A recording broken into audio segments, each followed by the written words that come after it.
on the GRDC's key investment target of frost extension. Predominantly, we are working on trying to inform in-season management decisions and effective post-frost responses with this, based off, their key targets. So thank you to the GRDC for putting on or doing this for us, and we're looking forward to it. Just a bit of housekeeping. We do have a Q&A that you can enter and ask any questions as we go. We do have a very good panel of speakers today. So first up, we'll have Scott Wallace from the New South Wales DPI Climate Team, who will be giving us an overview or an update on what's happened over the last few weeks, where we're at in terms of, and a bit of a forecast, I guess. So that's what Scott will deliver. Then, of course, we'll let Rohan do his thing. He's going to deliver on phenology and some of his key strengths, and then an agronomist roundtable where basically it will just be a discussion on what we think is happening around the traps. So without further ado, I'll ask Scott to unmute and start sharing. Thanks, Matt. Have you got me there? Am I coming through? Yes, I do. Great. Yep. I'll find that. Okay, can we see a presentation there? Yep, all good. Great. Look, thank you everybody for having me along. The good news is we've got something to talk about protecting this year after a couple of lean years and not much to talk about. The bad news is that we're going through that time of the year where susceptibility is high for frost and obviously season cut-offs and temperature. So yeah, it's nice that we've got something to talk about and actually have a bit more to protect this year. But look, I'm going to pretty well cut through things pretty quickly. In general, you know, there's plenty of people much more qualified than me to talk about the actual effect of temperature and particularly frost on where things are at. But generally speaking, the 2020 winter crop season to date, for most of the grains region, started off really well with a great sowing for most of the regions, quick crop emergence and possibly early vigorous growth. Our daytime temperatures in June and July were fairly warm, somewhere between 1 and 2 degrees above the average most of the time, and possibly offsetting some of the frost, little bit of frost in some areas, with the minimum temperature anomalies a little bit below what we'd normally expect in June and July. So yeah, thermal accumulation during June and July, and then turning around to a cooler sort of August period, and that's sort of where we've got to now and talking about frost events later in the month. So if we look at the season, and I've included May in this, so roughly 120 days of data here, and I've used 2 degree threshold as a measure of frost for this particular presentation. But we can see that in south of the region, so the Riverina and the Murray, that there's some areas, particularly in the west, further south and back towards the slopes on the east, where, you know, potentially up to 40 days of temperatures below 2 degrees in that period. So it's probably possibly what we would normally expect, but it is interesting to see this data compared to 2019. So yeah, roughly, you know, 25 to 30, a third of the time in that 120 day period, accumulating days where temperatures were below 2 degrees. So like I said, to compare that, it's quite interesting when we sort of look at a full-on drought year on the left with 2019 for the same period versus the one we've already seen on the right. So that previous slide is the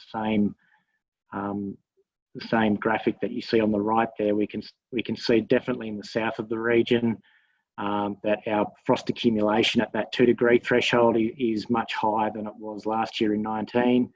And we do start seeing some subtle differences on the east. We're not quite as high this year as we were last year in the east, in the southern part.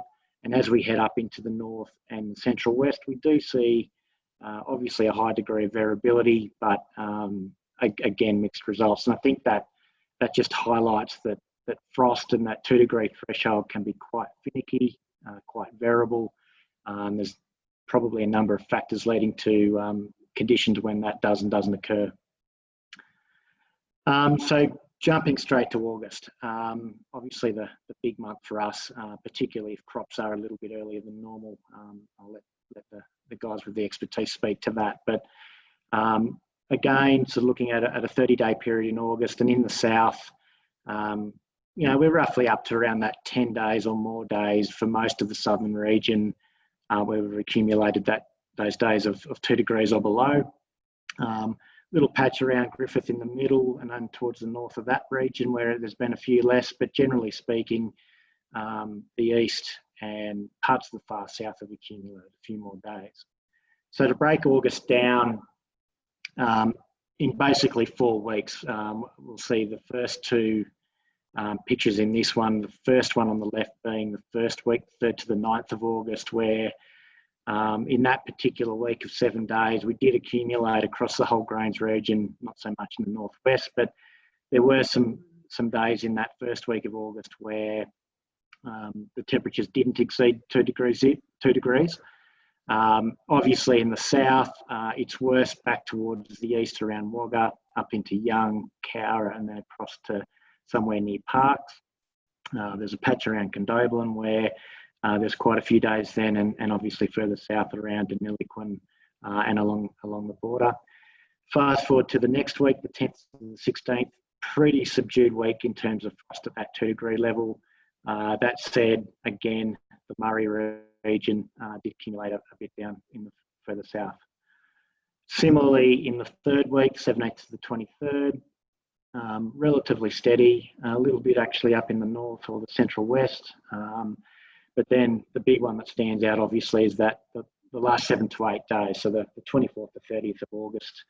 I didn't actually get the data for the 31st, been a bit on, but that is basically showing us the extent of the grains region where temperatures were below 2 degrees during that week. And basically at least half the week, if not the better part of the week, for most of the New South Wales grains region where the temperatures didn't exceed 2. So obviously that starts to ring alarm bells, and then it comes down to, well, is 2 degrees the number, or are we looking at different thresholds? And then the other question is, up and down the grains region, where are our crops up to, and what is their susceptible status? So looking at that week, that particular last week in August, the chart on the left is looking again, that same chart at the 2 degrees threshold. The middle one here is looking at that 0 degrees. So this is the number of days in the region in New South Wales where temperatures did not exceed 0 degrees. So if we focus on the south, well, first of all, we can see a big drop off in the days. So what that says is that despite temperatures not reaching 2 degrees, there was many areas in the state accumulating days where it was between 0 and 2. If we look in the south, we can sort of see a strip through the middle. So to the east of Griffith and Deniliquin. However, west of there was a couple of days where we didn't exceed 0 degrees.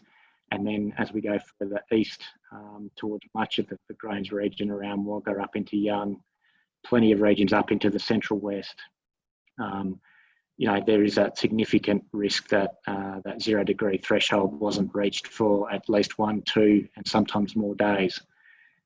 If we look at -2, we can see those numbers drop back quite significantly. That said, the more extreme areas up into the slopes around Cowra, Young, did get days where we didn't get temperatures above -2 in that week.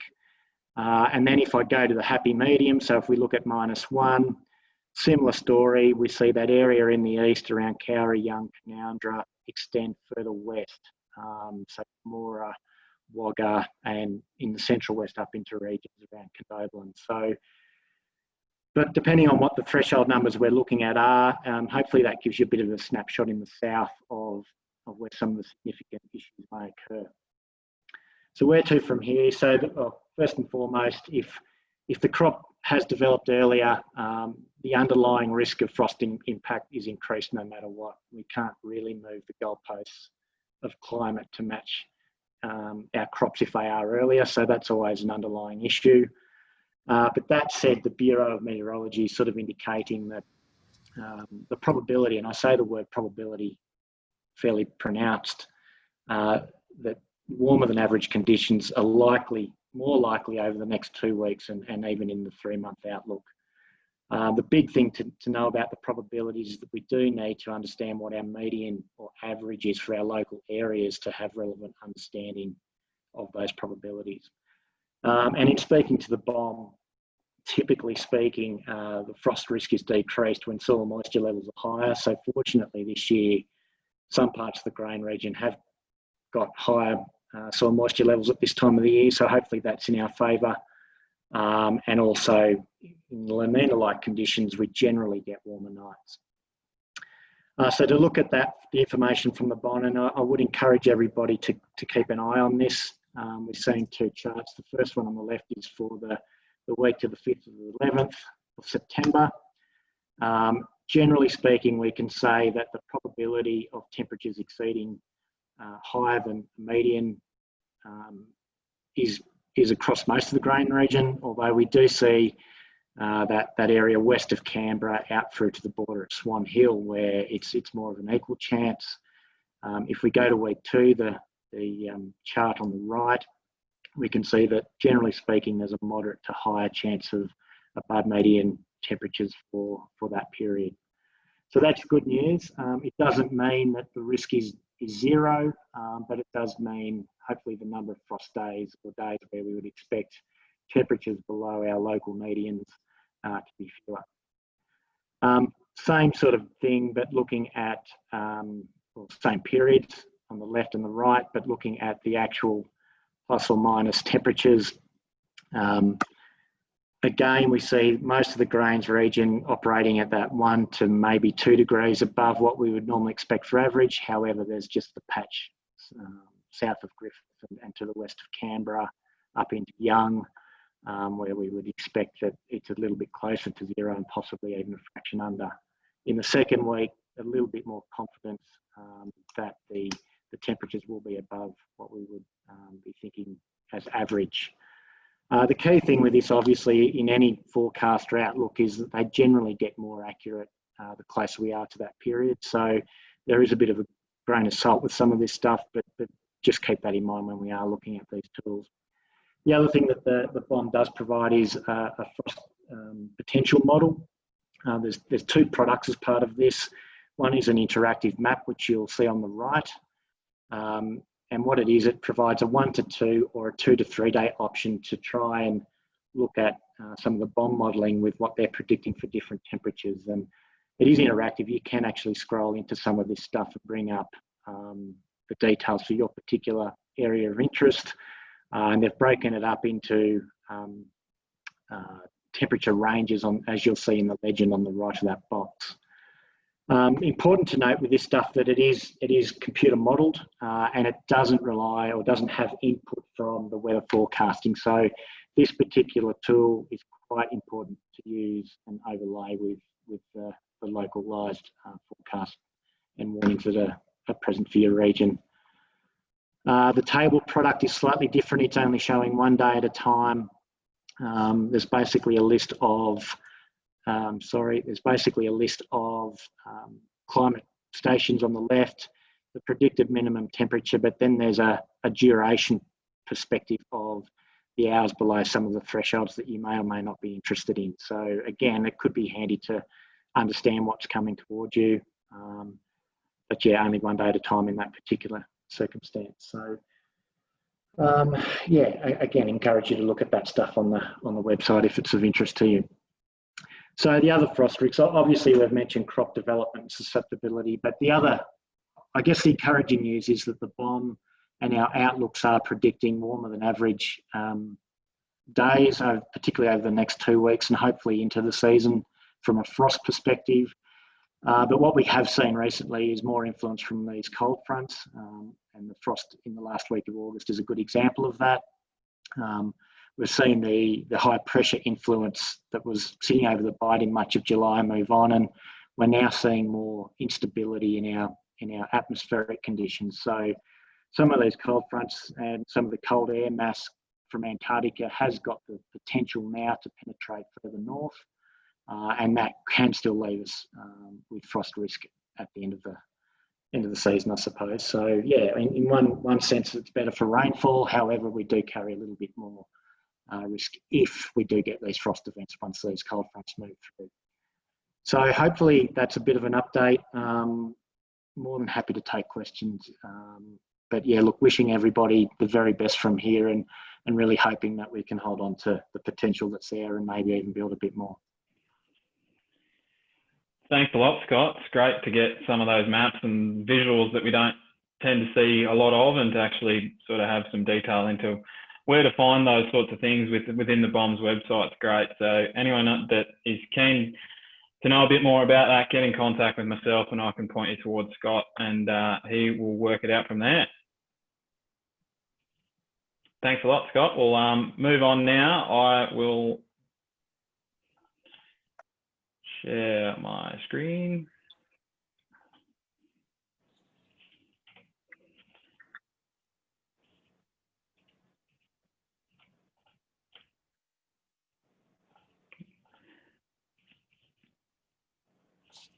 Do you want my video in that?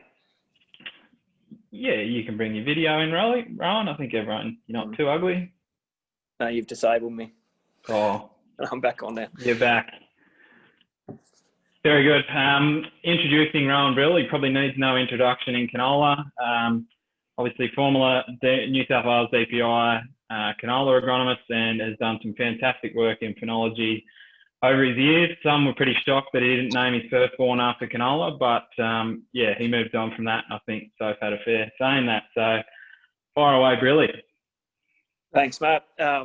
Yeah, so some of these will come from, I guess, a bit of data that might have been generated from research while I was at New South Wales DPI, but also a lot of just sort of anecdotal learnings, both from trials and from paddocks that I look at, my own and regional paddocks and that sort of thing too, and probably having a bit of a experience sort of north and south as well. So yeah, so a lot of frost data is still a little bit anecdotal, or not always anecdotal. It's just that we don't rarely in research do you have an unfrosted treatment. So if we're trying to actually really nut out what's the temperature that causes frost damage in a crop, it's often quite hard to really develop that because it sort of needs to be extrapolated. There is a bit of good work going on now at Wagga DPI with some frost shelters, which might sort of get a few more answers. But yeah, it is hard to get an absolute figure on what temperature a crop will be frosted. So just go to the next slide, Matt.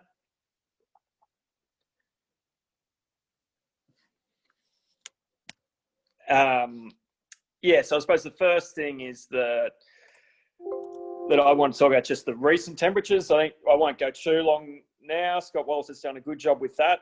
This was just for August. You can see that we got in that period there a few days below -3. There was actually, but luckily it was mostly in that early August period. You can see out around Griffith and that sort of thing in that centre south there, where they had a couple of -3.5. I think in that early August period when we had that cold blast before it started raining.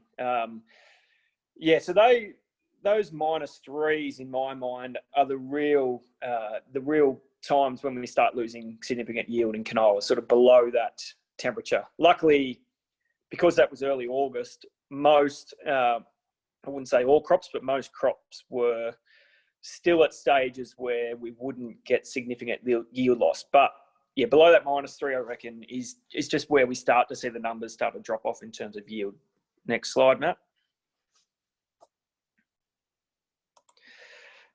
This is just from the GRDC frost canola guide, and just gives a bit of a guide when canola can be frosted. So usually, like most crops, less susceptible earlier on, and basically getting more susceptible as we start developing pods and filling pods and that sort of thing. There is in Canada, actually, they do have quite a significant risk of frost at that germination emergence stage, so that becomes more of an issue.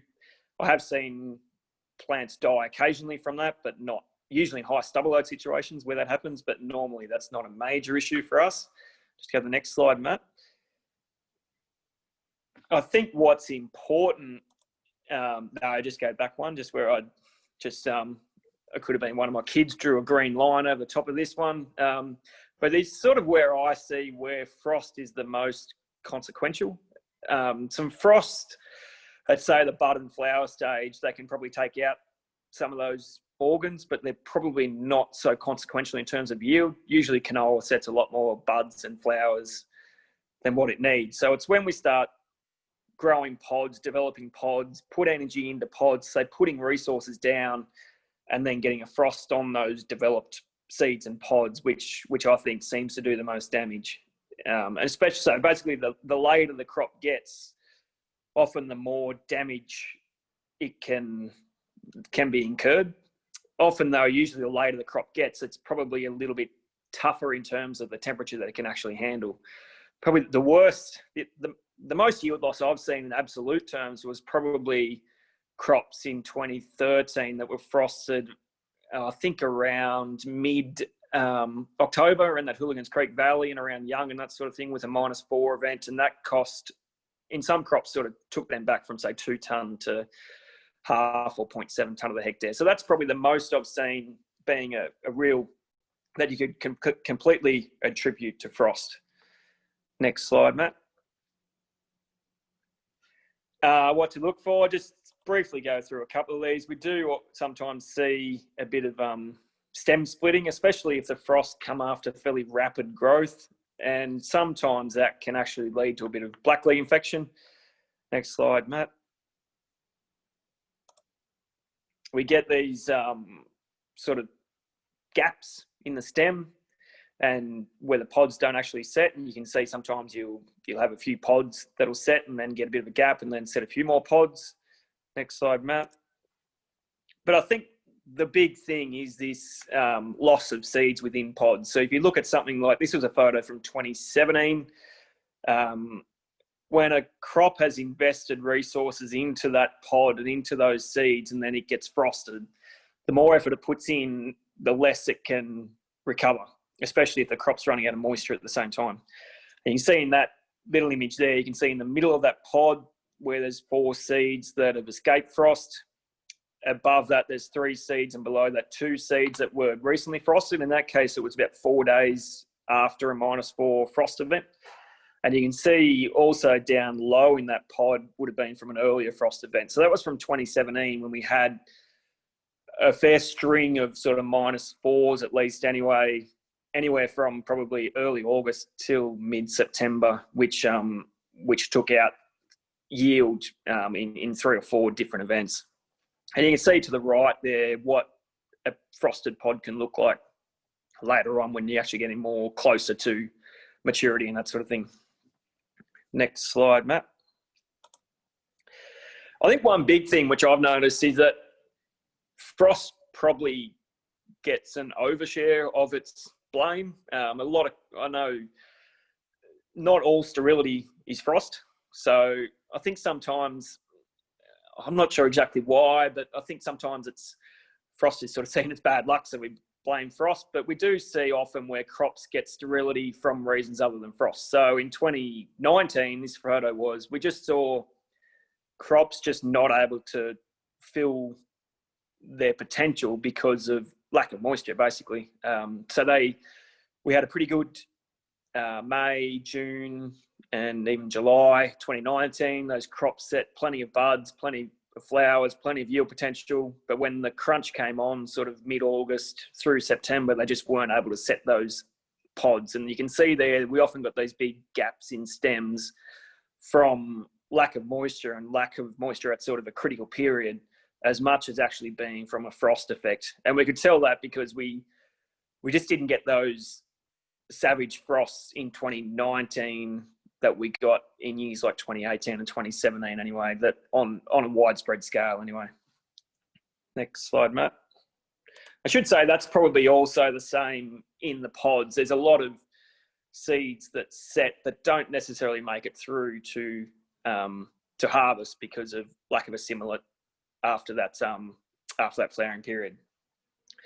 I suppose a big thing for 2020, what's the short-term decisions if frosted in 2020? As I said before, I'm sort of reasonably confident, except for maybe in some some specific locations, maybe down in some frosty valleys, or if crops were very early, that there shouldn't be any major damage from frost. So far, I know most of the reports I've heard from any frost damage have probably been in the north so far, rather than actually being in the south, where they've got crops that are well through the back end of flowering, and getting some cold weather in localized situations there as well. One big thing this year, it's just an interesting graph here I've got from Condo in 2017. So we had variety like Diamond there, sown very early, flowering in June, and we had a dryland versus an irrigated treatment, and that Diamond was just completely smashed by frost. But where we had water, it yielded nearly 1.3 tonne of the hectare. Without water, yielded 0.2. So that's really such a big difference this year. The crops have got moisture. They're going to be out. If we knock out 10, 15, 20% of seeds from frost, we've still got flowers coming that can replace that. So generally, I think frost alone is rarely an issue to go and intervene in a crop, say in hay or something. It's usually when frost comes with, say, moisture stress as well, and the crop just has very little ability to recover, and the crop becomes more determinate that we can't actually recover from the frost event. So frost in a reasonable year is certainly not the major issue, except when we get these frost when flowering sort of completely finished and there's no chance of recovering, like we did in 2013. Next slide, Matt. Longer term, I guess it's getting flowering date right is still the most important thing. And there's some good guides through that in that 20 tips for profitable canola book when a crop should be flowering. It obviously still needs to be moderated. I think Scott said that earlier on. You need to moderate that for your own location. Like it'll give a recommendation for Wagga, but that could be very different if you're on Hooligans Creek. So just be mindful of that. Next slide, Matt. And I think there's some good data from DPI this year, so don't sort of try to read every word in this. One, obviously crop phenology is the biggest. Crop phenology and sowing date sort of work together to make our flowering date.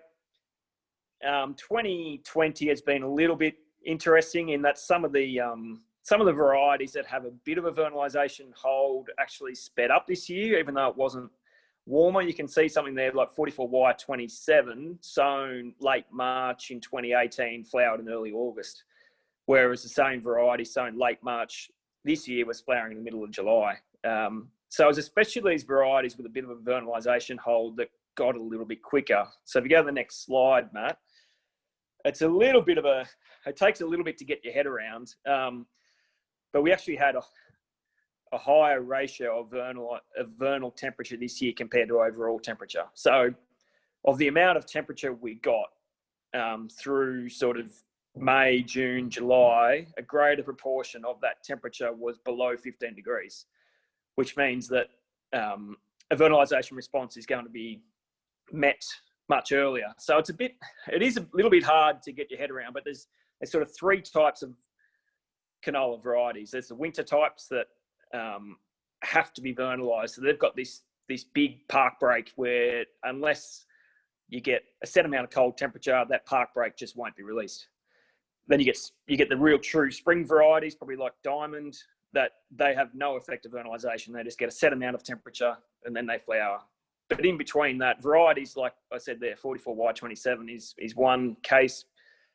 They can have a bit of a break. Vernalisation acts as a bit of a break. So if you sow them early and it's warm, they're not that quick. But when you sow them later and it's colder, that vernalisation handbrake is released much quicker. But when we get colder, more vernalisation temperature, that handbrake is released sooner, and that variety can then just respond to the thermal time. So effectively what we got this year was that the handbrake of vernalisation was released a little bit earlier, and we saw some of those varieties, especially the 4 and 5 type material sown sort of first or second week of April, especially in that sort of first 10 days of April, got a little bit ahead of where we probably expected it to be. And that was partly, if you have a look at that graph from Wombat down the bottom, I won't go too much into it, was just the ratio of vernalisation to overall temperature this year was above average. Next slide, Matt. I think this graph here just really highlights the importance of getting phenology right. So at Ganmain in 2017, we had 2 sowing dates of a range of varieties, and you can see a couple of quick varieties there. Diamond, they flowered in late June, early July, and we actually assessed the number of seeds per pod. And you can see that those early ones only sort of 4 to 5 seeds per pod because of frost damage. When we got something like Archer and Wahoo, which were flowering back towards the middle of August, we were up around sort of 11, 12 seeds per pod. So obviously just dodging that frost effect. That just really highlights the importance of phenology, of flowering date for avoiding frost. Next slide, Matt. I think really there's most things below flowering date, I think, are probably just more than 1%ers. So flowering date's your big ticket item, and then everything below that is sort of 1s, 2s, 5% evens.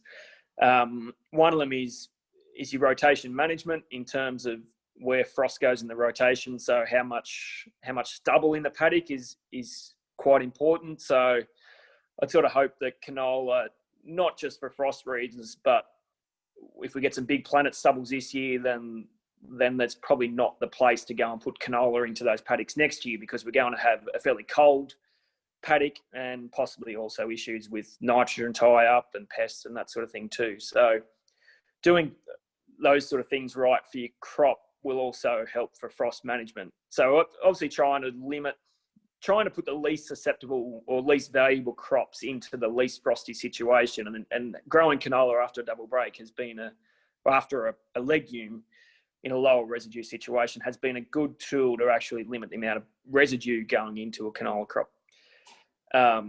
Also just things like, we can see that situation at Condo there with more water available, the crop was able to handle the frost much better. So obviously fallow management and those sort of things, you're out spraying a fallow in February, you don't think of that being a frost management tool. But if you're conserving deep water, the crop is much more likely to bounce back from a frost effect if it does eventuate. So I think all those little things, and I think the other big thing with growing a good crop is that you sort of want to make as much money as possible when you're not frosted, to make sure that if you do get a random freak frost, that you're still sort of set up financially to handle that. So just the next slide, Matt. I'd be interested just following up some of the research with that DPI are doing, which you can see they've got these frost shelters now to actually measure the absolute effect of a frost. So that's sort of, it's just done at Wagga, but it actually really hasn't been done anywhere previously to actually quantify in the paddock what is the threshold temperature for a crop to be frosted. You know, I think it's really, once we start hitting those -3s and below, when we start getting those really big effects on frost, which makes canola actually really quite tolerant of frost compared to most of our other crops. There's not many of our crops that can handle -3 degrees at the reproductive stage, or sort of down to -3 anyway, where a flowering wheat crop with -3 degrees, you'd basically bale it the next day. Where canola, you can still sort of push through, say, -2.5. So it is quite robust obviously because we have it flowering through August, when frost are still high risk scenario. The canola is certainly much more robust than a lot of our other crops. So thanks, Matt. I think that's about all the info I've got. Thanks, Rohan. It's a privilege to have you on here, mate. And at FarmLink, we really appreciate your efforts and taking the time to do this for us. I think you're the best man for the job by a mile, and really appreciative, as well as the DPI. They've been a fantastic supporter of us providing these webinars, and have given a lot of time and research data for us to do this, and they'll be involved in the processes going forward. So any questions for Brill, just fire them through. He'll stay on the line for the next segment, which will be our agronomist panel. So we'll bring in the guys. First of all, I think he's out in the paddock. Andrew McFadyen from Lake Cargelligo. You there, Fadge? Yes, I'm here. I'm back from the paddock due to poor connectivity in the office. So thanks for that, Matt. No worries at all, mate. That was a quick trip. It was. All good. I'll just bring up this other slide. Very good. How's things at your end, Fadge? Yeah, look, we've had a real yo-yo couple of weeks. We got that Arctic blast, which obviously plummeted temperatures. We didn't get much rain out of that. And then that was followed by about 25, 26 degrees last Saturday with some northerly winds, and followed by, frost again yesterday, frost the week before last. So we're on a bit of a knife edge out here in this Western country. Probably Hillston to Lake Cargelligo's starting to show those effects of probably more so moisture than frost just yet. I think it's a little bit early to tell whether the frost has been, what effect it really has had on the crops. The further east you go, you probably buy yourself 25 to 50 mils every 50 kilometres back in towards West Wyalong. But no, the season itself has been really good to us, but we've just hit a bit of a road bump at the moment. So obviously there's a lot of my clients say September keeps Lake Cargelligo country cheap. And unfortunately it's starting to shape up that way with no rain forecast for the next 7 to 10 days. So that's a really quick snapshot in terms of what crop stages are up to. Obviously the dual purpose crops, they've had stock removed, and most of them are sitting anywhere from, Z41 up to, Z45. The condo type wheats, they're full flag leaf emerged to starting to punch your head out. Canola's still flowering, and very minimal pulses across our area. It would be probably less than, 2 or 3% across the whole district. So that's going to provide some challenges our farming systems for next year. But back on the frost front, lupins, field peas and chickpeas have dropped flowers and dropped pods post the frosting that we've had over the last fortnight. Barley is flowering. I'm hoping that the resilience barley shows to frost will become, will kick in, because we have had barley flowering with some of these frosts. Again, telling most guys not to get too excited in terms of pulling their hair out yet, because in most instances we've got some moisture under it, and we just know, it's going to take that 7 to 10 days to see what's really happening.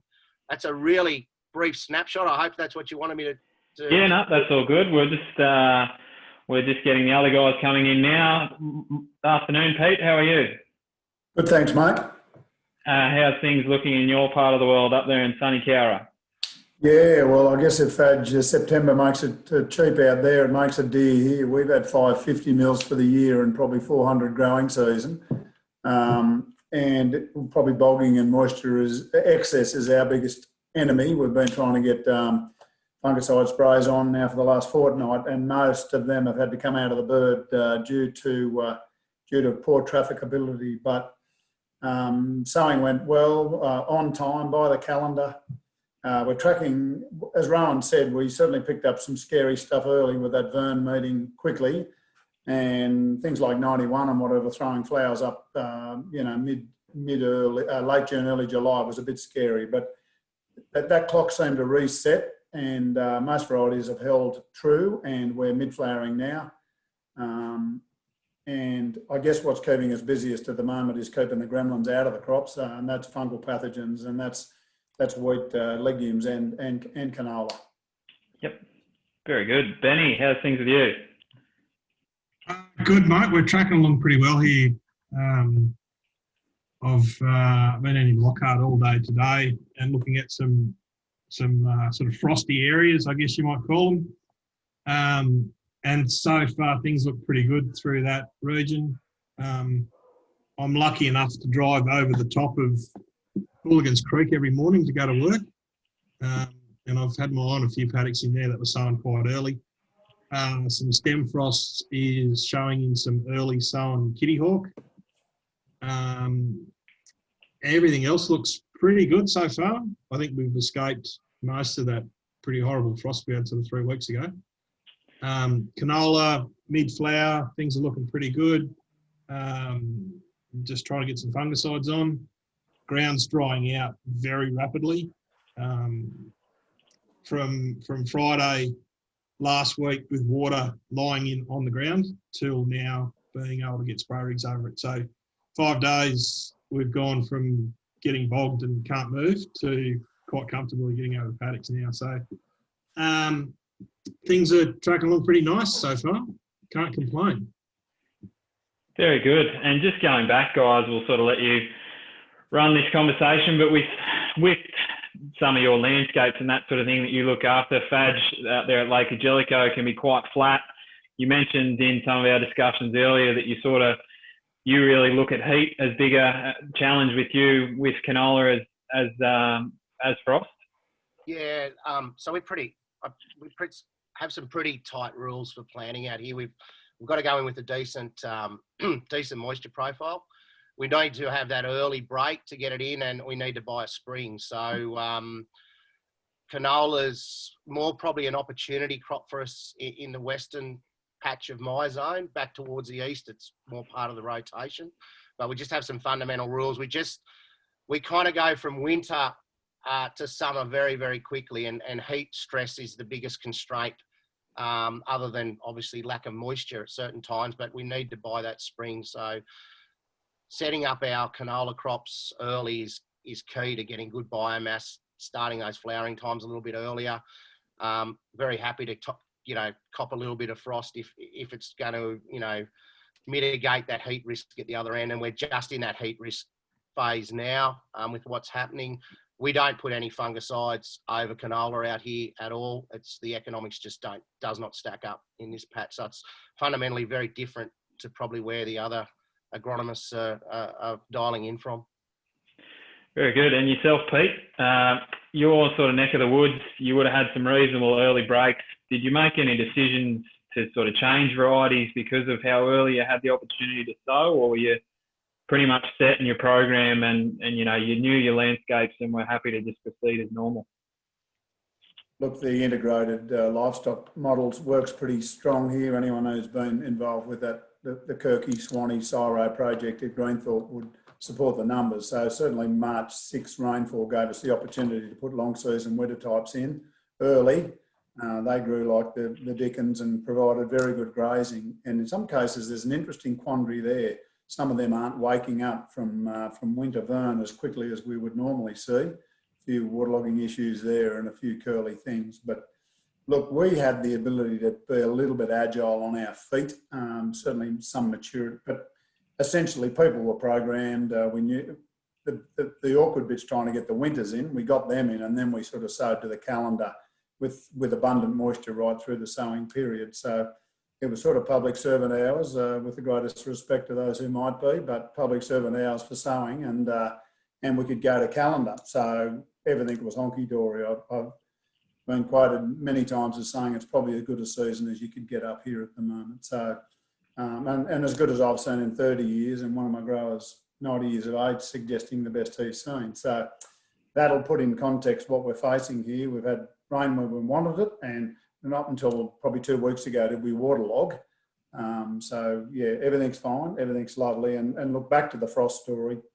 I've been here for 30 years now. It's not I don't think we've seen anything to worry about through August. I was heartened by Scott's presentation, which said we seem to be in a little bit of a bubble there of less frost incidents anyway, but with big crop volume and really good soil water levels, we, like everyone else, are hoping for a bit of a frost-free run through the back end of the month. Thanks, Pete. And sort of same question to you, Benny. You managed some pretty tricky spots. You mentioned Hooligans Creek, but then you sort of flatten out as well as the further you go west. Did you make any decisions to change varieties and that sort of thing, or were you happy to hold guys back and sort of wait until that right sowing window? Yeah, pretty much just pump brakes, really. We had such a good break early on. The issue was sowing too early, I think, in a lot of instances, especially our frosty prone areas. So it's very tempting to go and burn some diesel and get some crops in the ground. But, you know, after sort of sitting back, looking at where we're up to, what varieties we had available at the time, we picked pretty much just picked a date on the calendar and said that's when you start sowing that variety. So that worked pretty well. We had really good conditions to sow. There was a few sort of, I guess, tense moments when we start looking at if it rains, is it ever going to stop raining, and we might never get the crop in. But no, it all went pretty well. We managed to get in everything on time, and a few late ones, a few early ones, and most stuff was in the middle. Very good. And I guess anything else you guys are interested in talking about from a canola perspective and frost, is there, you know, looking forward, is there something that you guys, as some of the better consultants in the region, would like to see further analysed from a frost perspective? Pads, do you want to have a crack at that one? I think the work that's coming out of the DPI and Rohan's work has been really good guidance for us, I suppose, Western guys. We probably just look at that and say, well, we're 7 to 10 days earlier and parachute some of that across. And I think that confidence in really being able to sow varieties early in their sowing window and have confidence that the whole crop's not going to be smashed by frost, you know, that work's giving us a lot more confidence in that space. Just on Peter's comments around the grazing canolas, we do have some grazing canola in this district, and it was probably a symptom of last year's drought, looking for, you know, quick feed and also mitigating certain weed seed bank problems that we had.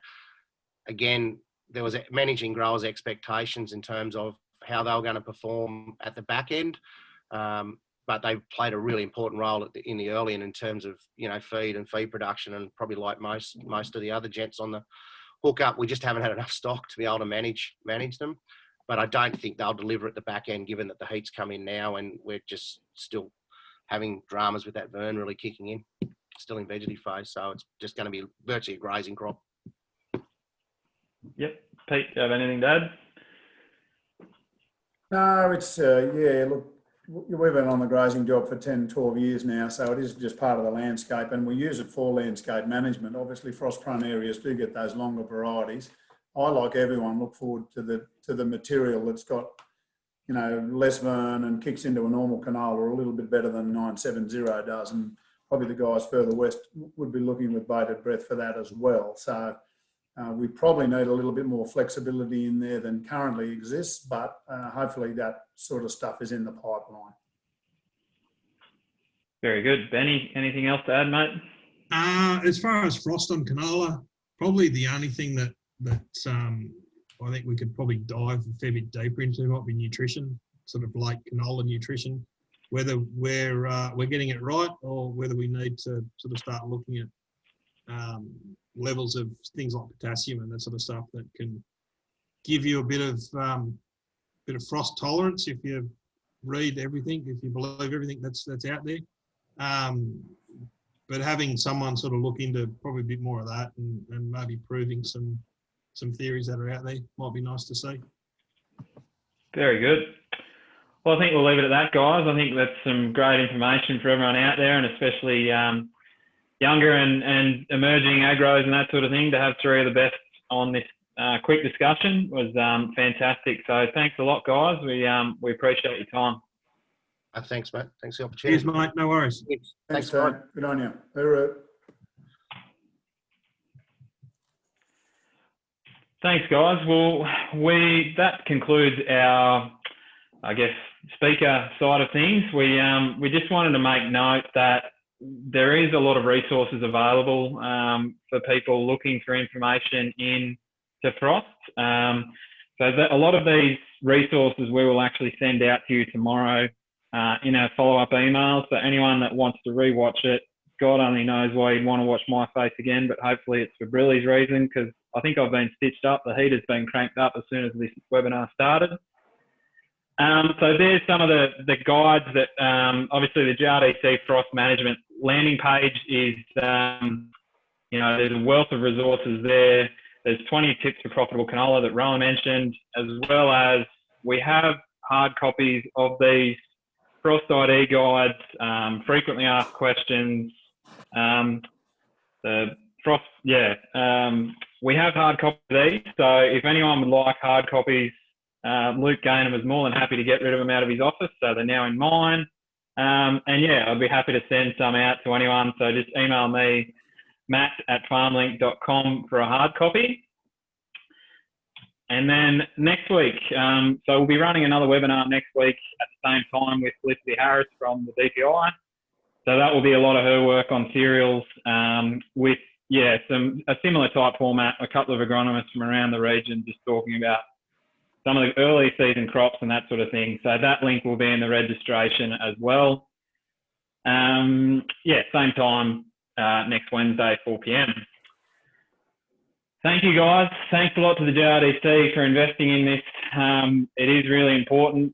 As we know, the work that the DPI is doing is fantastic, and we fully support that. So thanks a lot to those guys who've donated their time to help us out, and obviously they'll be involved again next week in the cereals one. Thanks to Brilly for taking his time out of his day. He's a consultant and a farmer and a dad, so it's a full life. So thanks a lot to him. Thanks to the DPI again, and Scott, the climate team, for putting that together. And thanks to the agronomy panel members for taking the time. I really appreciate it. And finally, the FarmLink team for putting up with me.